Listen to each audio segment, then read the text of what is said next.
It was another one of those days. My girlfriend, Ruby, was in the middle of another argument with her friend, and I was caught in the middle of it. She shoved a set of papers into my hands. "Just sign them, will you? It will calm Tim down."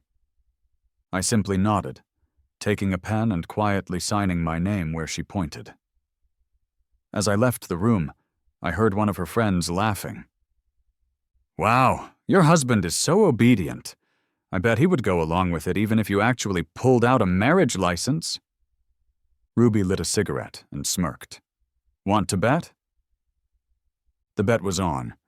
A month later, at the marriage bureau, her friends bet that I would be crying like a baby and doing whatever I was told. I would be exchanging our marriage license for a divorce decree. I clutched my phone, staying silent and replying to the latest message. "What if I marry you instead?" I typed. "Sure," came the almost instant reply. I turned off my phone, the laughter from the other room still echoing in my ears. "Okay then, if he's really that obedient, drinks are on me next month." 3 months, Ruby corrected them. "Deal, deal, deal," they all yelled, laughing as I walked out. It wasn't until I stepped out of the office building and the sharp sunlight hit me that the tears finally started to fall. Ruby had her eyes on a college guy who hadn't even graduated yet. She bought him a house in the city and filled it with luxury items.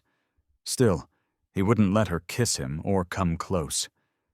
He stayed in his large suite, wearing expensive custom suits, his neck stiff with pride. "I refuse to be just some lover," he'd told her. Ruby found it all amusing. This was the 3rd act she had performed for him. The first time she pretended we were a lovey-dovey couple. Back then, I was clueless about Tim and happily posed for numerous pictures with her.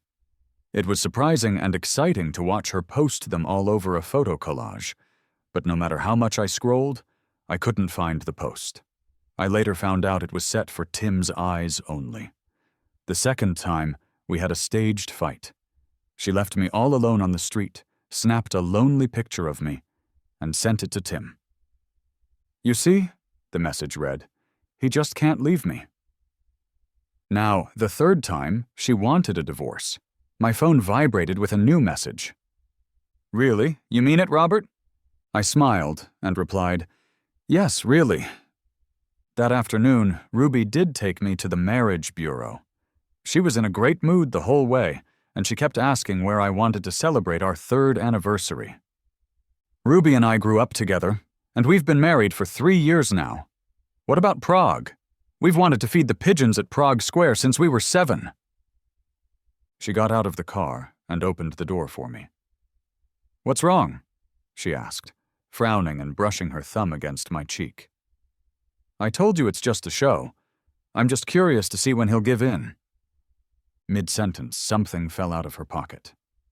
A box of condoms. Ruby lightly coughed, touched her nose, and didn't explain anything. She took me into the bureau. Everything went smoothly. I suffer from aphasia, so I often can't speak when around strangers, but I can nod or shake my head. "Are you divorcing of your own free will?" I nodded. "Is the marriage irreparable?" I nodded. 1 month cooling off period. Come back in a month." Ruby took the receipt. Before leaving the bureau, she took a picture and sent a message. Soon after, a message for me came through. As always, it was from Tim. Ruby had sent him the picture of the receipt with a message. Satisfied, I tapped her profile picture and blocked her. Just as I finished, I got a flight notification. A moment later, another text arrived. "Tickets bought. See you in Paris in a month." That night, I dreamt of Ruby. Young Ruby was so sweet. "Robert, your eyes are so pretty. Can I talk with you while looking into them often?" "Robert, your piano playing sounds so good. Can I listen to your concerts every day?" "Robert, you're my favorite. I want to marry you when I grow up." I liked Ruby too. We always had to sit next to each other in school, and our evenings were packed with playing together. Even when my parents had their accident, I was in her car, playing rock, paper, scissors with her. The cars were way too close. I saw the big truck crash through right in front of me. My dad, my mom, my brother, and even my childhood dog. They were all lost in the fire. For a long time, I couldn't utter a sound. I needed Ruby's presence to sleep. Back then, Ruby had lots of patience. She practiced speaking with me and would tell me stories all night long. Anyone who dared mock me for being mute, she'd attack them fiercely. Marrying her seemed only natural. The day after graduating college, early in the morning at my bedside, she suggested, "Robert, let's get a marriage license." By the end of the day, we were officially married. My dreams filled with visions of a carpet of red roses in our newlywed home. She kissed me gently. "Robert will be happy forever," she said. But when I opened my eyes, everything was black. I reached for my phone, and yet another text message from Tim appeared. It was a picture of a messy bed with a smear of red. An overwhelming wave of disgust hit me, sending me fleeing to the bathroom. I dry heaved, but only tears came out. Somehow, in my rush, I accidentally activated the phone. A woman's voice pierced the quiet night. "Robert?" My heart leapt. I grabbed the phone. "Evelyn." Evelyn was someone I met during therapy. After 3 years, my aphasia had improved significantly. I only lost my voice during bouts of low spirits or nervousness. In the 2 years of married bliss with Ruby, I was nearly cured. My free time and good spirits led me to join a support group for others like me. Assigned a buddy, I met Evelyn. For nearly 2 years, I thought Evelyn was a guy. Her profile picture was a transformer. Initially, she completely ignored me, but peers understand each other. People plagued by aphasia often have deep psychological scars. They might be silent, but they crave companionship. Relentlessly, I shared bits of my life with her. From texts to voice messages, pictures to videos. Over time, we became close like old pals. So the first time we spoke, and I discovered she was a woman, it nearly triggered an episode. "I'm sorry," I texted. "Did I disturb you? It's not late, is it?" "It's 9 p.m. here," Evelyn replied. Her voice was surprisingly clear. It was only our second call since I found out she was a woman. After realizing her gender, I had deliberately kept my distance. That day was purely accidental. I almost hadn't contacted her for a month. As fate would have it, Ruby handed me those divorce papers. When Evelyn asked what I was doing, I was so shocked by the word divorce that I left only a single-word reply after signing. Trembling, I took refuge outside Ruby's office. "Evelyn, it feels like I'm about to lose my family. I have no dad, no mom, no brother, no cherished dog. Even Ruby's leaving. What should I do?" I texted her. Unexpectedly, she shot back, "Then marry me. Isn't that an option?" Inside, the teasing grew louder. "Don't kid around.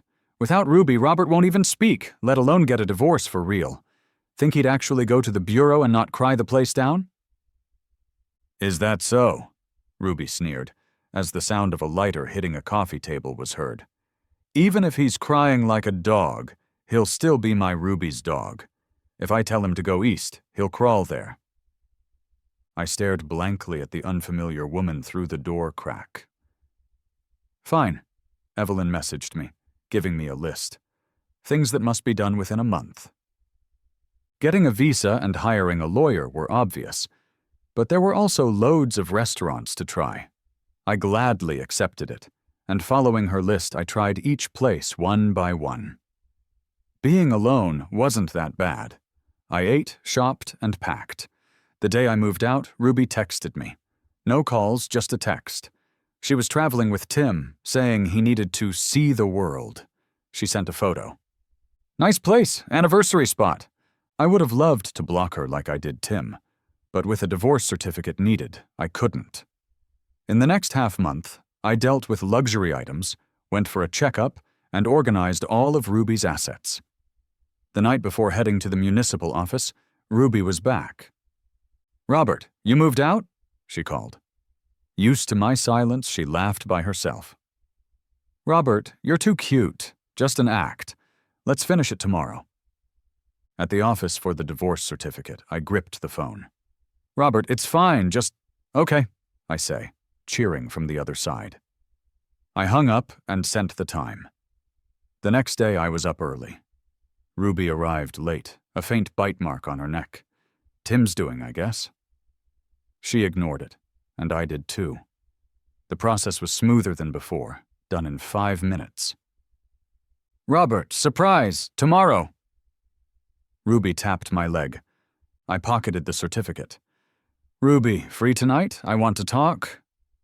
Ruby paused, then smiled with peach blossom eyes and flipped her certificate. "Sure." No matter how this year's Ruby was, I wouldn't deny the past Ruby. I was grateful for her years with me and the care she once gave. So I never planned on disappearing without a word. But it rained that night, thunderstorms. I feared these nights. That crash happened in such a storm. I endured the tremors, waiting for Ruby. I was worried I'd shatter my built-up walls out of habit if she appeared. But she didn't.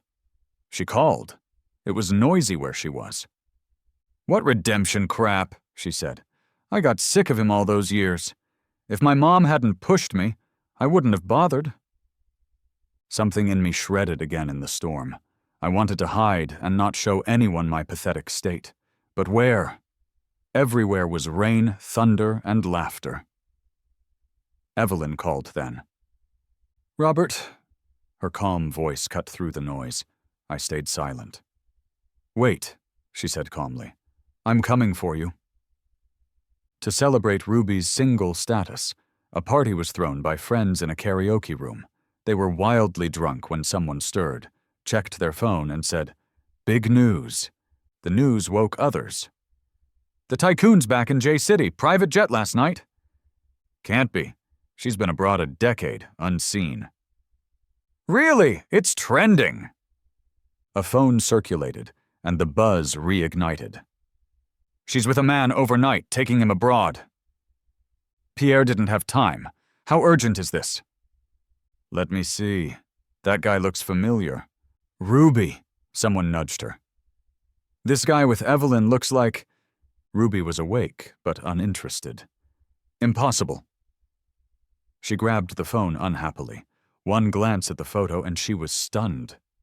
Rain flooded the airport, and under a black umbrella was a tall, stern-faced man. She knew Robert too well. His build, his hair. Impossible. Ruby threw the phone. "Robert and Evelyn, no way, he invited her to his place. Missed her to death after a month apart." Ruby took a cigarette, lit it, and flicked to Robert's number. About to dial, she saw the time. 3 a.m. Never mind, he's asleep. Still, he always answers her, she thought. Ruby relit the phone and dialed. "Sorry, the number you've reached is unavailable." After the accident, I never left J-City. All transportation terrified me, and a foreign place was worse. I sat by Evelyn, nervously fidgeting. She looked serious, responding shortly to the driver. She was quite the celebrity. We were hounded by reporters at the J-City airport. Did I act rashly? I only learned Evelyn's name after we spoke. Paris, a city I never dreamed of. She moved and offered me something. "Want one? A candy with a pink bunny wrapper." Memories flooded back to 2 years ago, talking away. "Do you like candy? I found one so delicious. Chewy and soft, fragrant with peach. If you want, give me an address. I'll send a jar." She replied with an English word, the first time she ever acknowledged me. The foreignness of the situation melted. I hunted for this bunny candy just to cheer the aloof person up. "Want me to unwrap it?" she asked. She wasn't so hard to approach. Her voice was gentle, her eyes soft. Before I nodded, she unwrapped it. I took the candy and tasted the familiar flavor. Relaxation spread. I had truly settled in a foreign land. Evelyn placed me in her apartment. She was busy and rarely home. After adjusting to the time, she talked to me. "Robert, what work do you want?" Her question took me off guard. Evelyn sipped her coffee. "Haven't started language classes?" Nervously, I replied, "Can I?" She arched a brow. "How would you know if you don't try?" Then I really did find a job. It was just basic tutoring, but it thrilled me. I was so happy, I wished to share it with a few friends to prove my worth. Logging in, messages flooded in. "Robert, where are you? Ruby's been frantic." Ruby was looking for me. The night I left with Evelyn, I was not in great shape, so she handled everything else. The assets meant for Ruby were sent to the old house. The rest of the property was entrusted to the lawyer I'd already hired. The divorce proceedings were left to the lawyer, too. Evelyn canceled other things, like phone plans. If Ruby needed anything, she should talk to the lawyer, not me. I was deleting some messages when a call came through, and I hit accept by mistake. "Robert, what the hell are you up to?" Ruby's voice was shrill. "Did someone steal your phone? If it's stolen, buy a new one. Didn't you memorize my number?" I stayed silent. "And where did you go? Why'd you send all that stuff to the old house? You still want to celebrate our anniversary." "Ruby." Her name rolled off my tongue. "We're divorced now." And I cut the call before she could reply. "Robert, how many times do I have to tell you to act? Don't you get it? What's your new number? Text it to me." I blacklisted her profile and pulled up the list of her friends, blocking them all. A fresh start really helps with letting go. On the way back, I picked up a small cake. Having chatted with Evelyn for over 2 years, I got to know her well, at least what she liked. She'd been coming back to the apartment more lately. Carrying the cake, I thought she'd be home. I never expected her to be so early. As soon as I got my keys out, the door opened. Evelyn stood there in a simple dress, holding a small, furry animal. A puppy? I nearly dropped everything in surprise and instantly held the puppy. "Is it yours? I never heard you mention it. Or is it a friend's?" "So cute for you," Evelyn said, closing the door. I blinked. "Mine?" I hesitated. "Can I?" Ruby never wanted pets. Said they shed and smelled. "Why not?" Evelyn smiled, and I felt a burst of excitement inside. I got to have a dog again. "Here, I brought you some cake," I said, handing her the cake and going to play with the puppy on the sofa. My first pup was a birthday gift from my parents. My brother helped them choose it. Times were simpler then, and worries seemed non-existent. I always thought a dog took away all worries. Looking up, I wasn't the only one in a good mood. Evelyn sat next to me, quietly enjoying her cake. "Evelyn, you got cream on you." I stood to grab a tissue, realizing I had just casually used her name. "Robert." Her voice was close, too close. The puppy whimpered and ran off.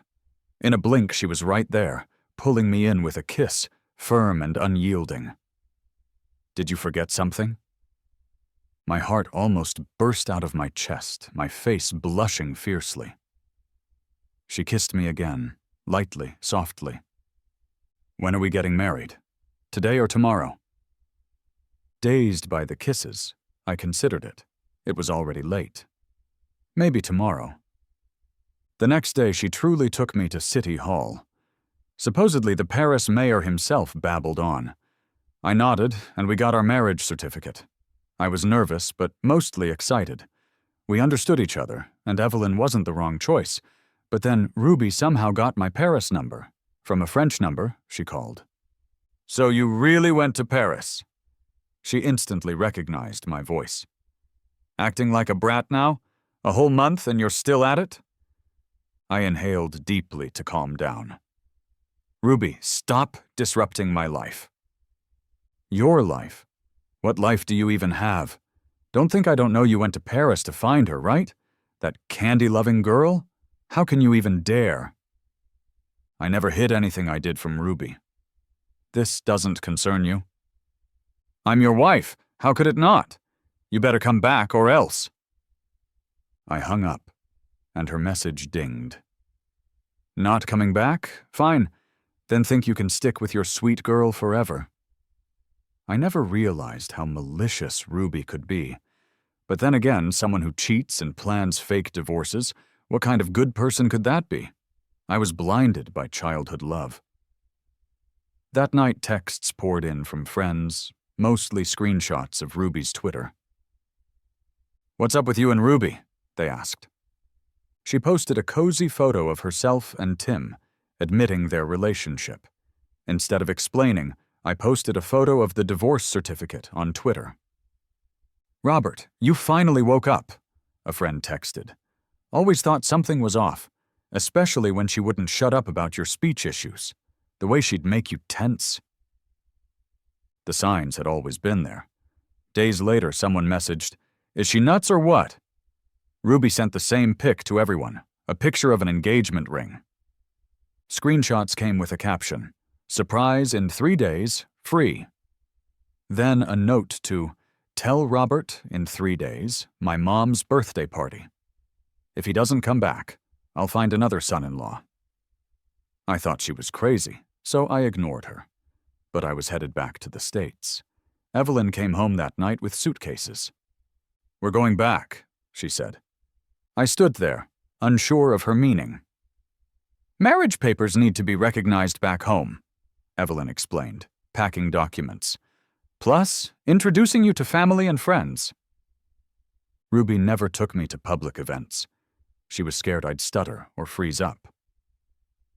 "Robert," Evelyn paused, cradling my face, fixated on me. "There's nothing you can't do." Turns out a healthy relationship feels exactly like this. Evelyn said she had business in J City first, and I needed to meet with my lawyer. So, first stop, back home. J City. The bright sun greeted me, unlike the pouring rain when I left. Evelyn was discreet with sunglasses on, guiding me to the VIP exit. By now, I knew exactly who she really was. 12 years ago, the battle for control of the L Group lasted for months. In the headlines, no one expected a young guy who didn't even finish college to end up winning. But even more unexpected was how, when Evelyn took over the L Group, she turned things around.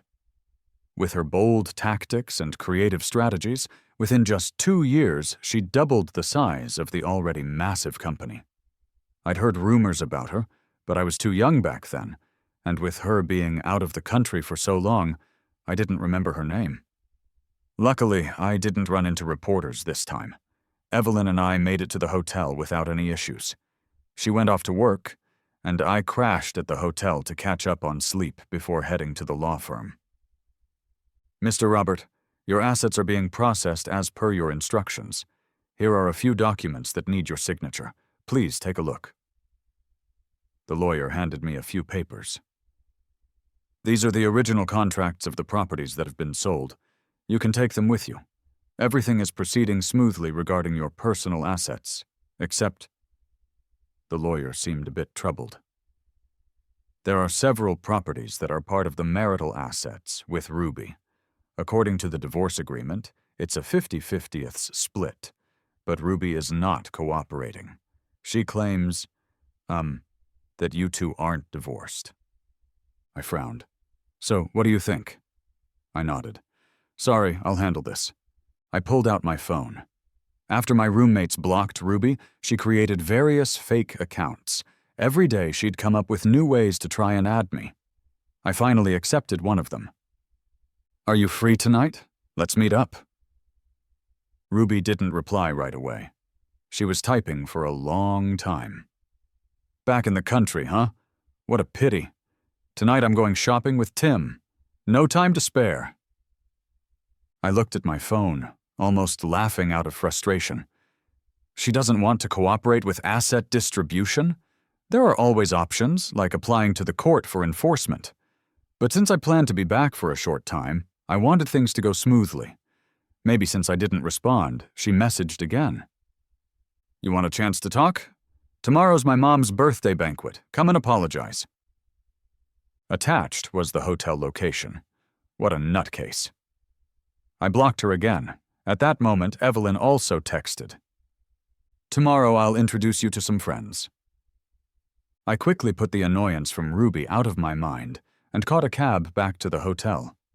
Evelyn didn't just have a few dresses sent over. There were racks full of them, filling the entire room. Seeing how much she was putting into this, I couldn't slack off. Good thing she wasn't back yet. After all, it's been 10 years since Evelyn last returned to the country. It's a big deal. For her to personally visit the J-City branch, she must be really busy. The next day, I slept away half the day. When I woke up, it was already afternoon. With my clothes ready and makeup done, Evelyn's text came. The driver's on the way to pick you up. When I got in the car, a call from an unknown number came through. Instinctively, I knew it was Ruby and hung up. It rang. I ignored it. It rang again. I ignored it again. Finally, I blocked the number, but unexpectedly, when the driver parked, I saw Ruby. She was standing at the hotel entrance, dialing and redialing my number, finally smashing her phone in frustration. I glanced up at the hotel name. It was the same one Ruby had messaged me about yesterday. Right then, Evelyn's call came in. Have you arrived? Do you need me to come down and get you? Her voice was always so calming. I glanced back at Ruby with her scowl. No need, I'll come up. Ruby seemed to hear my voice and looked over. Her expression was hard to pin down, as if surprised and overjoyed, mixed with some repressed anger.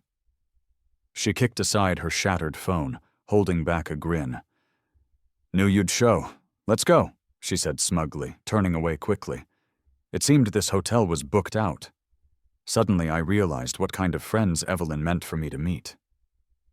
Seeing I wasn't following, Ruby slowed down deliberately. Fine. I'll apologize first, all right? She lowered her voice. It's just because you don't like Tim, right? I'll stop seeing him, okay? You're way too petty. He never did anything to you. I took a deep breath, keeping my cool. Up on the second floor, I spotted several familiar faces. Robert finally comes back, huh, Ruby? With all these people here, aren't you afraid bringing him along? Exactly. There are some big shots here today. Ruby threw them a glare. Scram! She pulled me closer. Stay behind me, and no matter what happens, just smile and don't talk. Get it? I stopped walking. Annoyed, Ruby. My voice was cold. I'm not here for you. Ruby burst out in laughter. Come on, it's come to this?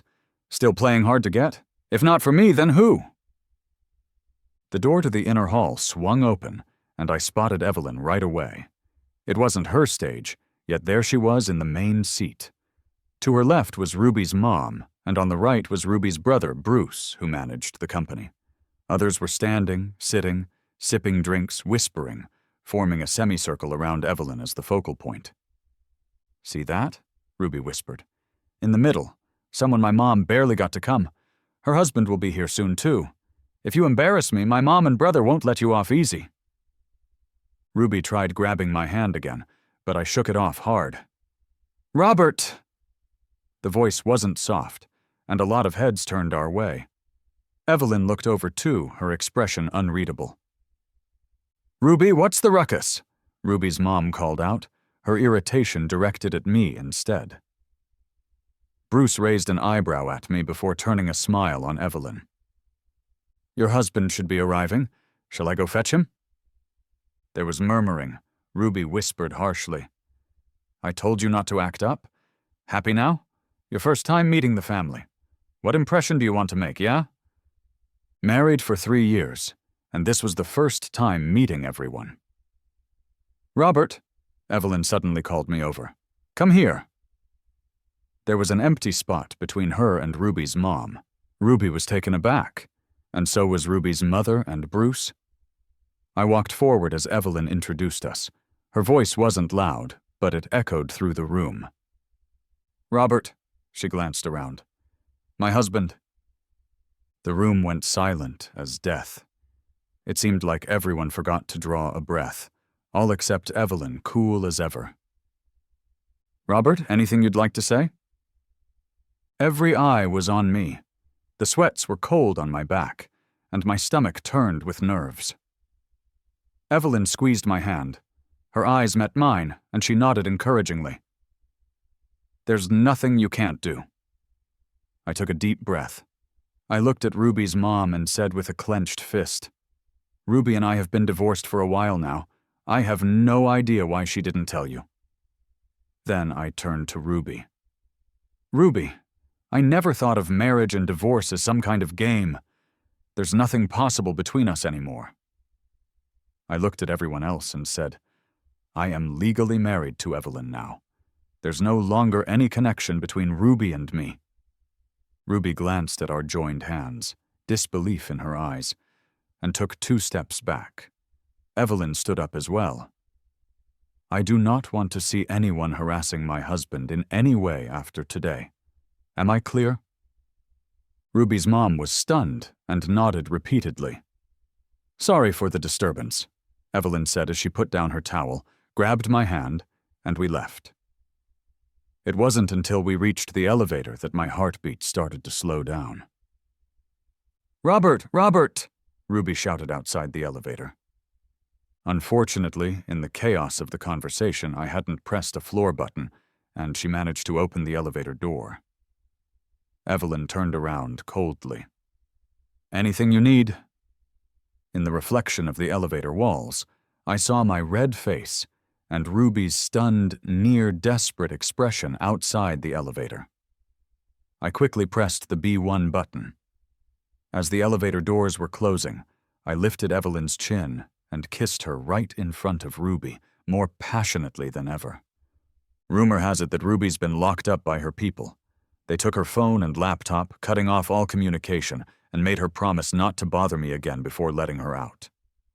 Initially, I planned to get our marriage certificate notarized with Evelyn, but she didn't feel like it, and suggested getting one straight from the municipal office. I've met her friends and family too. Just as I'd heard, she's the eldest granddaughter. Her mom passed away early, and her dad had a sudden heart attack when she was 18. Her uncles don't stand a chance against her now. They're all pretty polite to me. Her friends are well-mannered, except for one who seems like a childhood friend and jokingly mocks her for being an older virgin. Like, seriously, she's over 30 and still a virgin? Though we've been married for 2 weeks now, and she hasn't made a move on me. Does she not know how? Or is she worried I'll find out she doesn't know how? That night, things were awkward as we headed to bed. I thought about touching her, but then I also felt like avoiding her. Yet when she kissed me, I could definitely feel it. Evelyn's always busy, and it's hard to get close to her. Maybe it's just normal. Even if it isn't, we're already married, and I won't mind it. What are you thinking about? Evelyn suddenly turned to face me. I shook my head immediately. She lifted her head and captured my lips. Recently, she's been kissing me more often, and for longer durations. "I just wanted to give you more time to accept me," she murmured in that raspy voice, her breath all warm under the covers. The rising temperature in the dark cut off my voice. My mind wandered to the little dog sleeping at the foot of the bed. When we returned home, Evelyn hadn't forgotten to bring it along. The pale purple bedding, our garden full of tulips outside. It's like she remembered every single word I'd ever said to her over the years. "I like you, Evelyn," I whispered before kissing her again. Evelyn stiffened for a moment but quickly took the lead.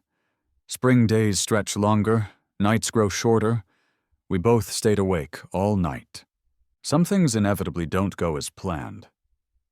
There were so many people at the birthday party that some rumors started spreading. Beneath every one of Evelyn's interview videos, there were comments and vague accusations, key words like stolen groom. Evelyn wasn't bothered. "The more you suppress it, the wilder it gets," she said. Though it bugged me quite a bit. Evelyn was working late again. We were set to leave for France in just 3 days. While packing, I suddenly heard a commotion. Yes, I'd known my husband since childhood, over 20 years. How could something like this just end? Someone shouted outside. Look at this picture, the one of Evelyn at the airport, the one that was scrubbed clean the next day.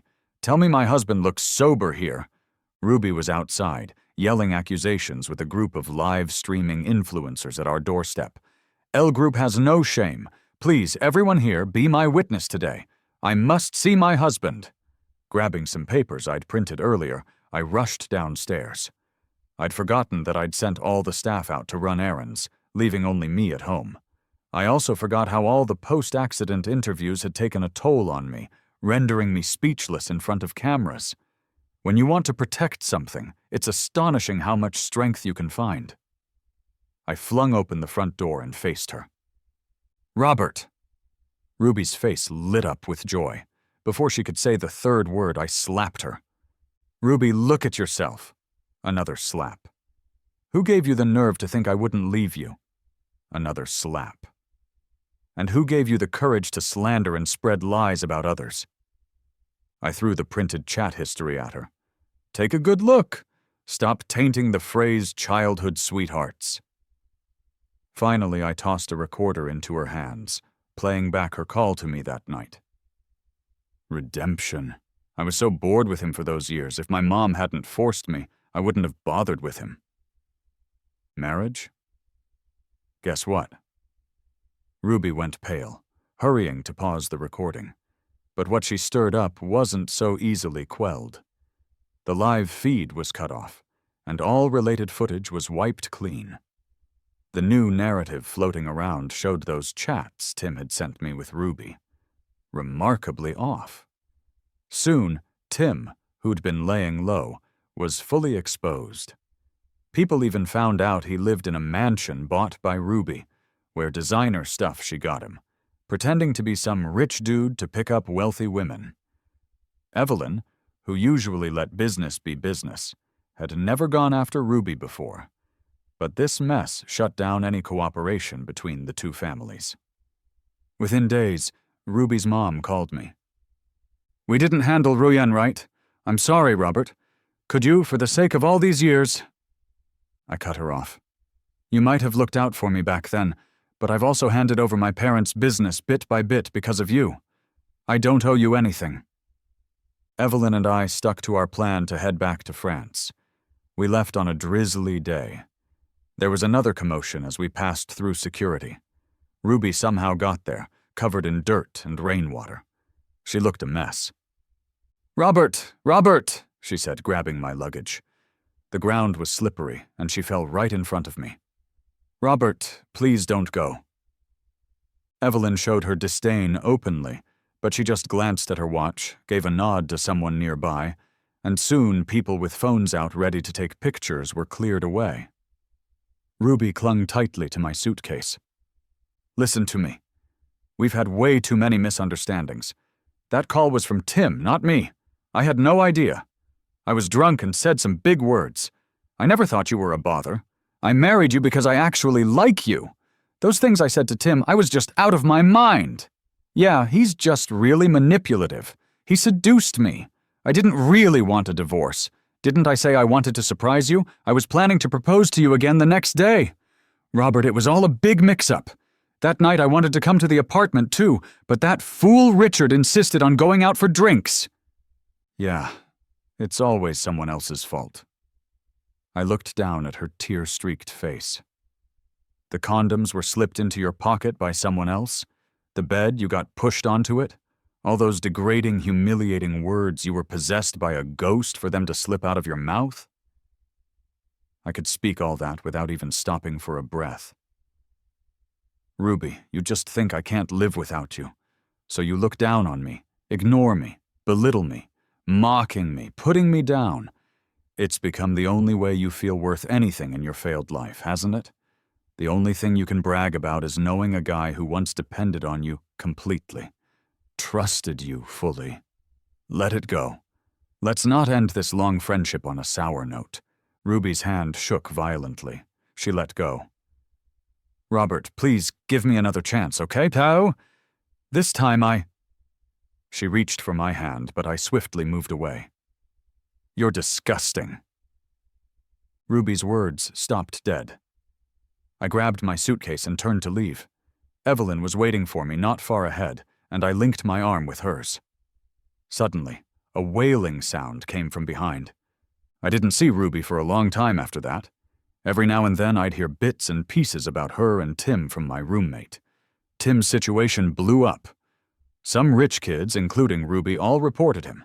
He got expelled, didn't even get his diploma. Not sure if the lawsuit ever wrapped up or what the outcome was. Ruby got kicked out of her house. Maybe it was to suck up to Evelyn, or maybe her mom's business was struggling, and she took it out on Ruby. She shut off all her credit cards, took back all the assets in Ruby's name, and sent her out to find work on her own. The once lavish heiress who didn't blink at million-dollar custom orders was now pinching pennies just to buy a bottle of booze. I even heard rumors about her and Tim brawling on the street. Two people down and out. Even if they fought until they bled, nobody cared. My job went smoothly. Students grew from 1 to 2, then 2 to 4. Soon, I had a whole class of kids. My language studies were going pretty well, too, although those 15 tenses often left me cross-eyed. I could at least hold a basic conversation. That first winter in France, Evelyn took me skiing. As we sped down the Alps, I screamed out loud. At night, we lay in the hotel nestled in the valley, counting stars. Each star was someone who once loved us, I said. Evelyn held me tight. "Robert, I love you. I love you so much." The biggest regret in life is trusting your heart to the wrong person. The greatest fortune in life is loving the right person. And you just happen to have fallen into my hands.